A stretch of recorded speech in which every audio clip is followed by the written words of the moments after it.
अपना ध्यान सम्मुख विराजमान श्री श्री 108 श्री परमहंस महान विभूतियों की ओर लगाते हुए और अपनी मुखरसना को पवित्र करने हेतु एक बार ऊंची और मीठे स्वर में बोलिए जयकारा बोल मेरे श्री गुरु महाराज की जय। बोलो साचे दरबार की जय। बोलो श्री सतगुरुदेव भगवान की जय। गुरुमुखों, एक बार की बात है, हमारे हृदय सम्राट श्री श्री 108 श्री सद्गुरुदेव महाराज जी, श्री पंचम पातशाह महाराज जी एक बार किसी चक पर गए थे। और वहां चक पर जब गए थे तो महात्मा जन भी साथ में थे, गुरमुख जन भी साथ में थे। तो श्री सद्गुरुदेव महाराज जी ने गुरमुख जन को फरमाया कि ये जो यहाँ पे जो झाड़ियां वगैरह हैं, इन सब चीजों को जो है साफ कर दीजिए। तो सभी जो गुरमुखों ने आज्ञा को माना और सभी वहां पे जो था चक था, वहां पे साफ सफाई करी, बिल्कुल अच्छे से सब कुछ झाड़ी वगैरह साफ कर दी। और फिर उसके बाद जो थे श्री सद्गुरुदेव महाराज जी, जब वह कार्य वहां चल रहा था, फिर वहां से थोड़ी देर में वहां कमरे में गए। और उसके बाद जब सब कार्य हो गया तो श्री सद्गुरुदेव महाराज जी जो थे, वहां पे सत्संग हॉल में जाना था तो सत्संग हॉल गए। और सभी महात्मा गुरमुख जन भी सत्संग हॉल की तरफ चले गए जब सारा कार्य हो गया। फिर उतने में वहां से सब चले गए। फिर एक महात्मा जी, वहां पे एक भगत जो थे, तो जो फॉरेन से आए थे, एक भगत जो थे विदेश से आए थे, वो वहीं के वहीं पर ही थे। वो वहां पे कमरे में बैठे होते। फिर महात्मा जी दोबारा आए तो उन्होंने भगत जी से पूछा, भगत जी आप क्यों नहीं गए सत्संग भवन में? तो उन भगत जी ने कहा, वह नाम ध्यान में लीन थे, भजन अभ्यास में बैठे थे। तो उन भगत जी ने कहा कि महात्मा जी, मैं इतने सालों से अपने मन की अशांति से बड़ा परेशान था। आज मैं यहाँ भजन अभ्यास में बैठा हूँ। आज मुझे जो इतनी सालों से जो मैं भजन अभ्यास कर रहा था, मुझे लग रहा था कि मुझे इसका फल मिलेगा या नहीं मिलेगा, मुझे शांति मिलेगी, आनंद मिलेगा या नहीं मिलेगा। आज मुझे जो है भजन अभ्यास में यहाँ बैठ के मुझे वो सब कुछ आनंद और शांति मिल गई है। उन्होंने कहा कि ठीक है भगत जी। फिर भगत जी ने बताया, आज क्या भगत जी ने बताया कि मैंने कहीं पढ़ा था, भगवत गीता में लिखा था, श्री कृष्ण चंद्र जी महाराज जी ने कहा था कि सारा का सारा खेल कर्मों का है। हम जो कर्म करते हैं हमें उसका फल मिलता ही मिलता है। तो आज जब श्री सद्गुरुदेव महाराज जी जब सेवा करवा रहे थे, वहां पे साथ में गुरुमुख जन थे। तो जब मैं श्री सद्गुरुदेव महाराज जी को देख रहा था तो ऐसे लग रहा था कि श्री सद्गुरुदेव महाराज जी जो है, जब मैं देख रहा था तो ऐसे लग रहा था श्री सद्गुरुदेव श्री कृष्ण चंद्र जी महाराज जी हैं सामने और वह अपने भक्तों से सेवा करा रहे हैं। आज जब मैंने ये देखा तो मेरे मन के अंदर इतनी शांति और आनंद मिला, मुझे प्राप्त हुआ। जिस आनंद की चाह मुझे बरसों से थी, वो आनंद मुझे आज मिला। तो यही कहने का तात्पर्य है कि मन के अंदर जो शांति और आनंद से जीवन जो व्यतीत होता है, वो वक्त के संतों महापुरुषों की चरण शरण को प्राप्त करके ही होता है। संत महापुरुष जो हैं, पंचम पातशाह महाराज जी ने एक बार यही फरमाया था जब बैठे हुए थे वहीं चक में। तो उन्होंने फरमाया कि ये दुनिया जब बनी थी, इस दुनिया को दो भागों में बांटा गया था। पहला भाग क्या था? काल और माया का। दूसरा हिस्सा क्या है? दयाल का।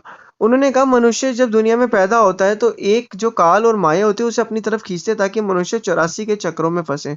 और दूसरी तरफ जो दयाल का रास्ता होता है, वो दयाल के रास्ते पे क्या होता है, संत महापुरुष मनुष्य को अपनी तरफ खींचते हैं ताकि मनुष्य जो है अपना जीवन सुख शांति और आनंद से व्यतीत करे और परमपिता परमात्मा की बंदगी करे। इस संसार में खाली हाथ तो आया, लेकिन खाली हाथ ना जाना पड़े। काल और माया के चक्कर में फंस के वह 84 की योनियों में उसे ना भटकना पड़े।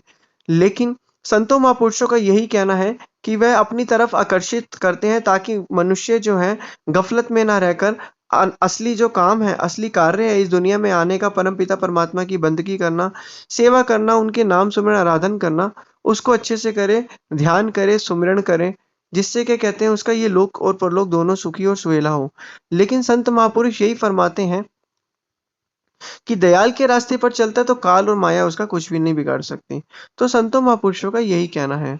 तो इसी प्रकार कुछ समय एक बार की बात है, एक महात्मा जी सत्संग में श्री कृष्ण चंद्र जी महाराज जी की लीलाओं का वर्णन कर रहे थे। उसमें एक बारी बताया गया कि एक बारी जो देव ऋषि नारद जी हैं, वो जा रहे थे और एक बारी वो वृंदावन की गलियों से गुजरे तो वहां पर उन्होंने देखा कि एक गोपी जो है श्री कृष्ण चंद्र जी महाराज जी के ध्यान में बैठी हुई है।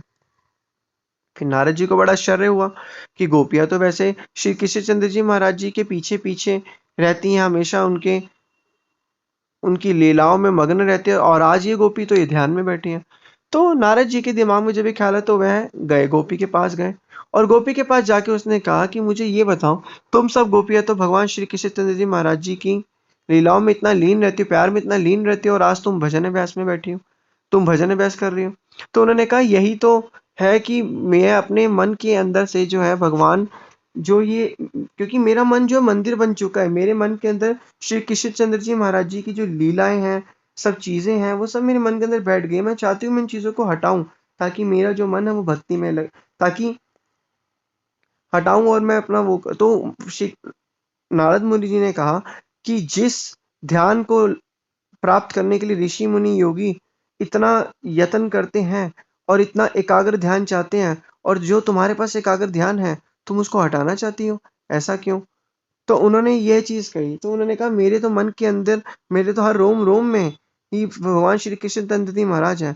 मैं चाहती हूँ मेरा ध्यान थोड़ा सा वो हो और भजन अभ्यास में मेरा, ताकि क्या कहते हैं, मेरा ध्यान भक्ति में लगे। हालांकि मेरे मन के अंदर ही ध्यान श्री कृष्ण चंद्र जी महाराज जी का ही है।